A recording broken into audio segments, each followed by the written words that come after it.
warahmatullahi wabarakatuh. Saya Hersman Arif dari Forum News Network.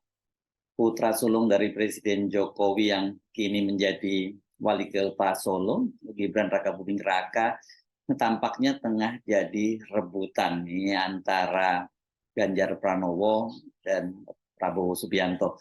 Tapi menariknya Gibran kepada media justru mengaku dia sedang menunggu tawaran dari Anies Baswedan. Ini menarik. Walaupun kata Gibran sebenarnya preferensi dia secara personal itu dia ingin menjadi pasangan dari putra kedua mantan Presiden SBY yakni Edi Baskoro gitu ya. Ini kan berkali-kali memang Gibran menyatakan bahwa dia itu ngefans dengan Edi Baskoro itu.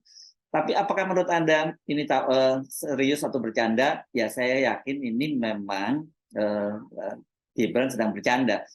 Tetapi walaupun bercanda, kita itu sering sekali mendapatkan clue-clue atau sinyal-sinyal dari Gibran. Apa sesungguhnya politik tingkat tinggi ini yang terjadi? Kita bisa mendapatkan sinyal-sinyalnya itu dari Gibran Rakabuming Raka ini.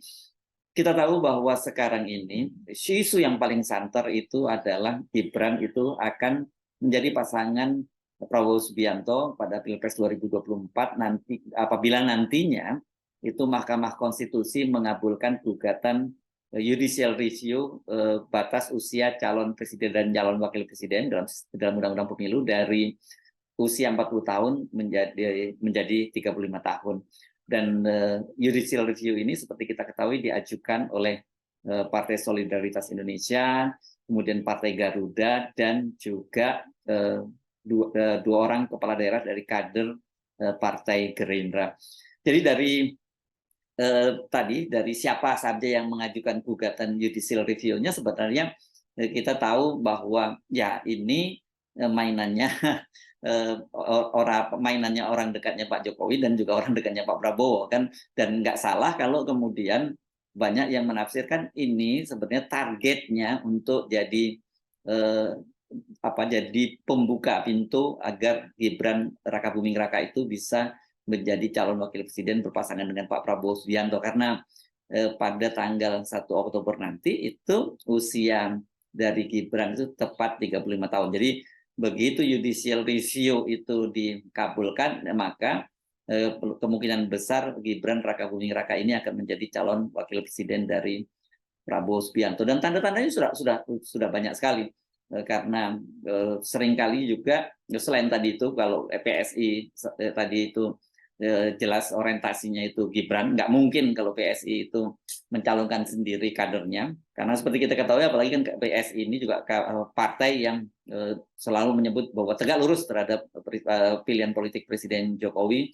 Kemudian dua penggugat lainnya yakni Partai Garuda ini punya kedekatan dengan Partai Gerindra karena ketua umumnya adalah adik kandung dari mantan wakil gubernur DKI Jakarta ini yang juga kader Gerindra ya. Jadi ya kemudian ada dua kepala daerah dari Partai Gerindra yakni Wali Kota Bukit Tinggi dan Wakil Bupati Lampung Selatan. Jadi ada dua kepentingan yang bertemu di situ, kepentingan dari Pak Jokowi yang ini direpresentasikan oleh PSI, dan ada kepentingan Prabowo yang direpresentasikan oleh kader Partai Gerindra, kader Partai Gerindra dan juga ketua umum dari Partai Garuda. Partai Garuda ini adalah adik kandung dari Ahmad Riza Patria yang juga salah satu pengurus dari Partai Gerindra. Nah, ini yang sebenarnya dalam posisi seperti itu yang posisi yang Gibran yang paling mungkin. Tetapi belakangan ini kan bukan belakangan ini, dalam satu dua hari ini kita mendengar kabar yang cukup mengejutkan bahwa Puan Maharani itu membuka peluang untuk Gibran menjadi calon wakil presiden dari Ganjar Pranowo dengan syarat Mahkamah Konstitusi itu mengabulkan gugatan judicial review batas usia calon presiden dan calon wakil presiden. Pernyataan Puan ini sangat mengejutkan karena sebelumnya kan Sekretaris Jenderal DPP PDIP Hasto Kristianto menyatakan dia menolak itu ke gugatan judicial review penurunan usia calon presiden dan calon wakil presiden. Menurut dia kalau aturan yang berlaku sekarang 40 tahun ya diberlakukan saja 40 tahun, nggak perlu digugat lagi menjadi 35 tahun. Kendati tidak menyebut bahwa dia menolak pencalonan Gibran sebagai calon wakil presiden, ya jelas ini sikap Hasto menunjukkan bahwa dia tidak sepakat dengan pencalonan itu. Dan tetapi kan kemudian banyak sekali pernyataan-pernyataan dari Hasto itu yang diralat oleh Puan Maharani. Selain tadi pencawapresan Gibran, yang juga diralat oleh Puan Maharani adalah soal kritik Hasto Kristianto terhadap food estate yang disebut oleh Hasto dengan bahasa yang sangat keras. Ini merupakan satu kejahatan lingkungan, dan ini karena meskipun ini ditujukan kepada Prabowo Subianto, tetapi sebenarnya orang kemudian juga melihat loh, ini berarti PDIP sudah mulai menyerang Pak Jokowi. Dan karena bagaimanapun juga kan food estate adalah program Presiden Jokowi, tidak ada visi menteri itu kecuali visi presiden. Tapi Hasto kemudian mencoba meralatnya bahwa dia tidak mau terkesan dia menyalahkan atau menyerang Presiden Jokowi. Dia menyatakan bahwa rencana food estate sendiri itu sudah bagus, tetapi pada level implementasinya itu menurut Hasto yang salah. Jadi kalau level implementasinya ya tidak lain jadi yang diincar oleh Hasto itu adalah Prabowo Subianto sebagai menterinya, karena meskipun leading sektornya itu di Kementerian Pertanian, tetapi kan Kementerian Pertahanan juga ikut mengerjakan food estate ini, dan yang paling banyak disoroti itu adalah program food estate di Kalimantan Tengah, di mana di situ terjadi pembabatan hutan besar-besaran, tapi kemudian sampai sekarang lahannya itu terbengkalai, tidak ditanami. Dan inilah yang mendapat sorotan dari berbagai lembaga atau LSM lingkungan seperti Walhi maupun Greenpeace. Ini jadi bukan hanya isu nasional, tapi menjadi isu internasional.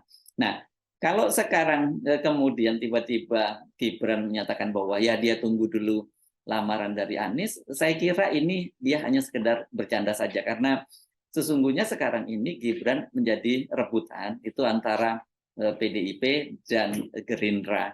Kita mendengar sebelumnya kan selain PSI yang kelihatannya punya intensi untuk mencalonkan Gibran, tapi sekarang ini kan karena PSI itu belum resmi bergabung dengan Prabowo Subianto, kita mendengar dari relawan arus bawah Jokowi, yakni ABJ Jokowi, yang menyatakan bahwa mereka mendengar kabar bahwa keputusan dari Golkar untuk bergabung dengan Prabowo Subianto itu bukan untuk menempatkan Erlangga Hartarto sebagai calon wakil presiden dari Partai Golkar, tetapi itu akan digunakan sebagai kendaraan dari Gibran untuk maju sebagai calon wakil presiden. Dan dikabarkan, ini menurut versi dari arus bawah Jokowi, bahwa Golkar mengajukan nama Gibran sebagai calon wakil presiden dari Golkar. Dan sinyal-sinyal semacam itu sebenarnya kan sudah muncul sebelumnya. Wakil Ketua Umum Partai Golkar, misalnya Ahmad Doli Kurnia, menyatakan Golkar tidak keberatan untuk menjadi kendaraan Gibran pada pencawapresan pada Pilpres 2024.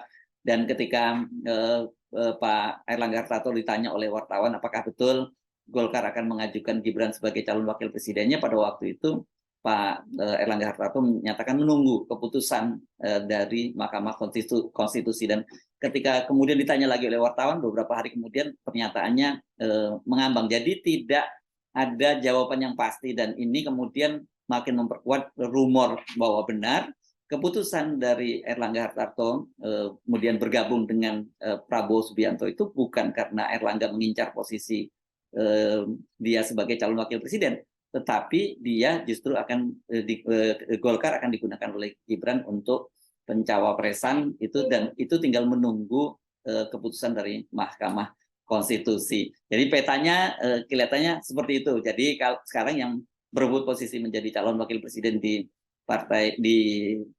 koalisi partai-partai pendukung Pak Prabowo yang sekarang terdiri dari 4 partai, yakni Gerindra, kemudian PKB, terus ditambah PAN dan Golkar, itu adalah Gibran yang akan diusung oleh Golkar, kemudian Pak Erick Thohir diusung oleh Partai Amanat Nasional, dan Caimin yang ini kelihatannya masih belum putus asa untuk berjuang terus agar dia yang dipilih menjadi calon wakil presiden Prabowo Subianto. Kalau dari situ saja kan kita sudah bisa memperkirakan ya pasti Gibran lah yang akan terpilih menjadi calon wakil presiden begitu Mahkamah Konstitusi memutuskan menerima gugatan judicial review itu.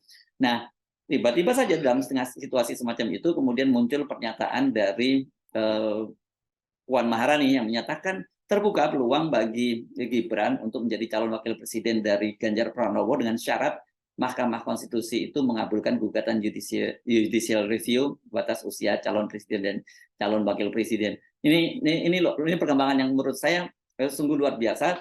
Tetapi kita sudah bisa menduga mengapa kemudian muncul tawaran semacam itu, karena sekarang ini memang posisi PDIP dan Ganjar ini sangat berat ya, dengan keputusan bergabungnya Golkar dan Partai Amanat Nasional dalam koalisi koalisi Kebangkitan Indonesia Raya. Namanya sementara begitu karena ini kan cikal bakal dari koalisi ini adalah Golkar, adalah Gerindra dan PKB. Tetapi kemudian ada usulan-usulan setelah PAN dan Golkar bergabung, apakah namanya kemudian diubah atau tidak. Kalau maunya PKB, ya tetap saja namanya Koalisi Kebangkitan Indonesia Raya. Nah, dengan bergabungnya 4 partai ini, sekarang itu posisi dari PDIP itu kan betul-betul jadi terkucil gitu ya, atau tersudutkan. Sejauh ini PDIP itu baru mendapat dukungan untuk partai dari parlemen itu berasal dari Partai Persatuan Pembangunan. Ini fraksinya terkecil, dia hanya memiliki 19 kursi di parlemen. Seharusnya kalau dari sisi jumlah kursi ini tidak memenuhi syarat ya, karena syaratnya kan kursinya itu harus 20% dari total 575 kursi di DPR. Jadi berapa total? Itu 24 atau 25 ya. Ya, tetapi kan suara P3 katanya disebutkan itu melampaui presidensial parliamentary threshold. Jadi memang untuk lolos parliamentary threshold itu suara jumlah kursi atau jumlah suara, perolehan suara, akumulasi suara secara nasional. Nah, tetapi dengan yang jumlah yang kecil tadi itu ya memang tidak signifikan bagi PDIP. Karena itu PDIP sekarang terus berusaha untuk mereka keluar dari kepungan, dan manuver-manuvernya yang sangat menarik adalah manuver yang dilakukan oleh Puan Maharani, karena selain tadi dia menawari Gibran untuk menjadi calon wakil presiden dari Ganjar Pranowo, dia juga menyatakan bahwa kalau istilahnya orang menikah itu ya, ini Golkar itu belum final ya, itu Golkar itu belum akad nikah dengan Pak Prabowo. Mungkin maksudnya kalau akad nikah itu nanti kalau sudah mereka sama-sama mengajukan calon presiden dan calon wakil presiden ke KPU. Kalau sekarang kan baru deklarasi. Ini luar biasa ya gigihnya Puan Maharani, karena kita tahu bahwa sepekan saya kira, sepekan lebih ya sebelumnya kan, sebelum akhirnya Golkar bersama PAN mendeklarasikan dukungan kepada Prabowo Subianto, itu Puan Maharani kan bertandang ke rumah Ketua Umum PKB Muhaimin Iskandar, dan kemudian juga bertandang ke rumah dari Pak Erlangga Hartarto, Ketua Umum Partai Golkar, dan pada waktu itu disepakati ada tim teknis untuk menjajaki koalisi antara PDIP dengan Golkar, dalam artian berarti akan mendukung Ganjar Pranowo sebagai calon presidennya. Tetapi kemudian tiba-tiba saja Golkar berbalik, dan tapi ketika ditanya oleh wartawan mengapa kok tiba-tiba belok kanan, ini tadinya ngasih sen ke kiri, kenapa kemudian tiba-tiba Erlangga belok kanan? Menurut Erlangga bahwa keputusan untuk mendukung Prabowo Subianto itu bukan mendadak, karena itu sudah dibahas cukup lama di internal Golkar. Ya oke. Apapun penjelasannya dari Erlangga Hartarto tidak bisa menjelaskan mengapa kalau memang sudah setahun terakhir ini mereka menjajaki kemungkinan koalisi bersama dengan Prabowo Subianto, kok dia masih bertemu dengan Puan Maharani dan kemudian membentuk tim teknis untuk menjajaki kemungkinan koalisi. Jadi dari situ kita bisa lihat bahwa ini sekarang ini terjadi tarik menarik antara Puan Maharani dan Pak Prabowo. Puan Maharani CQ PDIP dan Pak Prabowo CQ dirinya sendiri.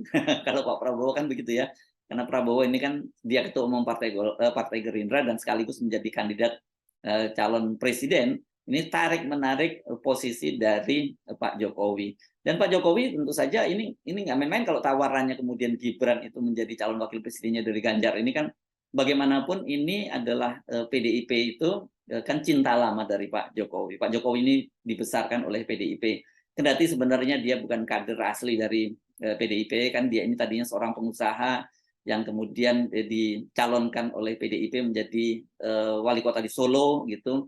Dan dia kemudian dari situ dia terpilih menjadi 2 kali 2 periode di Solo, dan itu dari situlah dia kemudian menjadi kader PDIP. Dan perjalanan karirnya seperti kita ketahui, dia kemudian sebelum mengakhiri masa jabatannya yang periode yang kedua sebagai wali kota Solo, dia kemudian maju menjadi gubernur DKI Jakarta pada Pilkada 2012.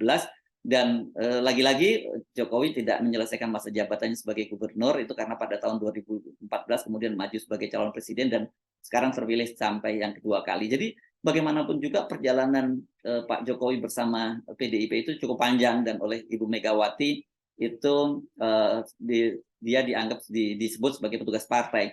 Tanda-tanda bahwa Pak Jokowi belakangan ini lebih cenderung untuk mendukung Pak Prabowo Subianto dan kemudian kemungkinan menjadikan Gibran sebagai calon wakilnya, itu kelihatannya tidak terlalu mengusik ya Ibu Megawati dan Puan Maharani.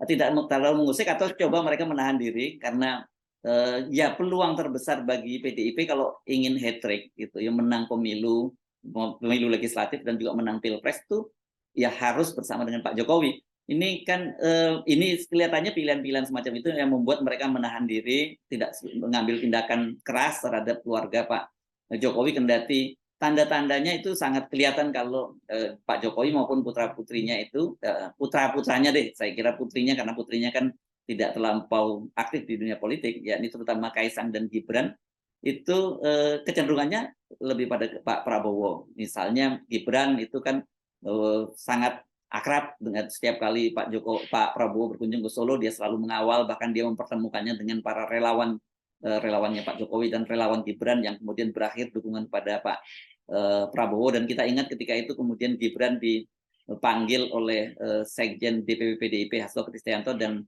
Ketua Dewan Kehormatan Partai Komarudin Watubun, tapi pada waktu itu tidak ada tindakan keras, tidak ada sanksi kepada Gibran. Beda sekali dengan pada waktu Ganjar yang dia ditanya ketika itu menyatakan siap menjadi calon presiden, dia kan langsung diberi peringatan atau tindakan keras terhadap F.X. Rudi, mantan wali kota Solo yang sekarang ketua DPC PDIP Solo, yang dia menjadi pendukung keras dari Ganjar Pranowo, pada waktu itu diberi peringatan keras dan terakhir. Pada Gibran tidak, dan bahkan termasuk sekarang ini ketika tanda-tandanya bahwa Gibran itu semakin dekat dengan Pak Prabowo, itu sama sekali tidak ada tindakan apapun dari DPP PDIP. Rupanya DPP PDIP punya kalkulasi sendiri, dan akhirnya kita tahu dengan keputusan belum keputusan, saya kira pernyataan dari Puan Maharani bahwa jika Mahkamah Konstitusi mengabulkan gugatan usia calon presiden itu turun dari 40 tahun menjadi 35 tahun, maka terbuka peluang Gibran untuk menjadi calon wakil presidennya Ganjar Pranowo. Nah, ini menarik karena kemarin juga ketika berlangsung hari ulang tahun kemerdekaan RI di Istana, itu kita lihat bahwa hubungan antara Pak Jokowi dengan Ibu Megawati itu kelihatannya kok tidak terganggu. Ibu Megawati kelihatan berjalan akrab dengan Pak Jokowi di Istana. Nah, apakah ini tanda-tanda bahwa sekarang ini sebenarnya keputusan untuk menjadikan Gibran wakil dari Pak Prabowo itu, atau kalau tidak seperti itu, katakanlah keputusan bahwa Pak Jokowi itu belum sepenuhnya mendukung Pak Prabowo, kendati tanda-tandanya sangat kuat ya dengan bergabungnya Golkar dan PAN dalam koalisi Pak Prabowo, ini juga belum final juga. Kita ingat kemarin Pak Jokowi dalam pidatonya pada sidang umum MPR itu kan, selain menyinggung soal dia disebut di Pak Lurah yang katanya menentukan calon presiden dan calon wakil presiden, dan dia disebut juga Fir'aun yang bodoh, pelongo gitu ya, tolol. Itu yang juga mendapat banyak sorotan adalah ketika Pak Jokowi terkesan secara bercanda menyatakan bahwa sekarang ini, kata dia, kemanapun pergi, itu entah ke ibu kota provinsi, kabupaten, bahkan sampai desa, itu dia akan menemukan foto-fotonya itu dijejerkan dengan seorang calon presiden. Padahal kata dia kan itu belum ada ya keputusan soal itu. Nah, orang kan mau tidak mau langsung menafsirkan bahwa faktanya sekarang ini yang paling banyak memajang foto bersama Pak Jokowi itu ya Pak Prabowo Subianto. Nah, ini kok kemudian hal seperti ini jadi bahan pidatonya dari Pak Jokowi, dan ini nggak main-main karena disampaikan di pidato kenegaraan. Apakah ini menunjukkan sinyal bahwa Pak Jokowi itu mulai mengurangi persepsi publik, untuk mengurangi persepsi publik bahwa dia punya kedekatan dan kemudian sudah ada blessing kepada Prabowo untuk untuk menggandeng Gibran, dan juga dukungan dari Pak Jokowi itu sepenuhnya kepada Pak Prabowo. Saya kira ini yang menjadi kemudian mengundang perhatian publik, apalagi kemudian muncul tadi tawaran dari Puan Maharani. Jadi kalau sekarang ini Gibran bercanda bahwa dia justru menunggu tawaran dari Anies, menunggu pinangan dari Anies, saya kira konteksnya itu ya dia bercanda atau semacam dia mencoba mengalihkan pertanyaan-pertanyaan sensitif gitu, karena ini kan sangat repot kalau dia ditanya apakah dia nanti harus memilih Ganjar Pranowo atau Pak Prabowo kan. Saya kira kalau pertanyaan itu disampaikan kepada Ganjar, maksud saya kalau pertanyaan itu kemudian disampaikan kepada Gibran dan dia menjawabnya secara serius, ini implikasi politiknya juga jadi sangat serius. Karena itu lebih baik dia menjawabnya secara bercanda. Tetapi namanya juga dalam politik ya, kemungkinan itu hal-hal yang tidak mungkin pun itu bisa mungkin saja terjadi.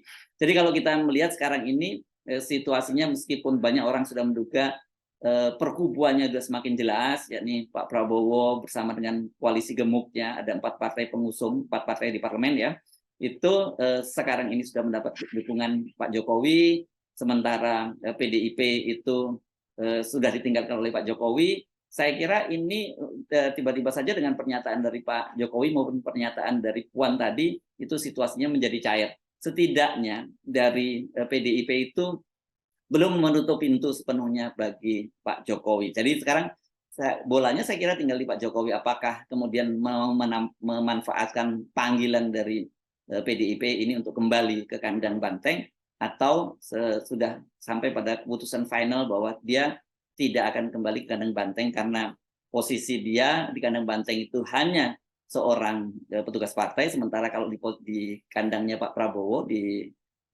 koalisinya Pak Prabowo ini kan posisi Pak Jokowi itu betul-betul ditempatkan sebagai seorang presiden, seorang kepala negara yang sangat terhormat. Bahkan dalam berbagai kesempatan kan Pak Prabowo memuji Pak Jokowi itu luar biasa, disebutnya sebagai guru dan kemudian sebagai presiden yang mengimplementasikan ekonomi Pancasila, dan juga sebagai salah satu presiden terbaik di Indonesia.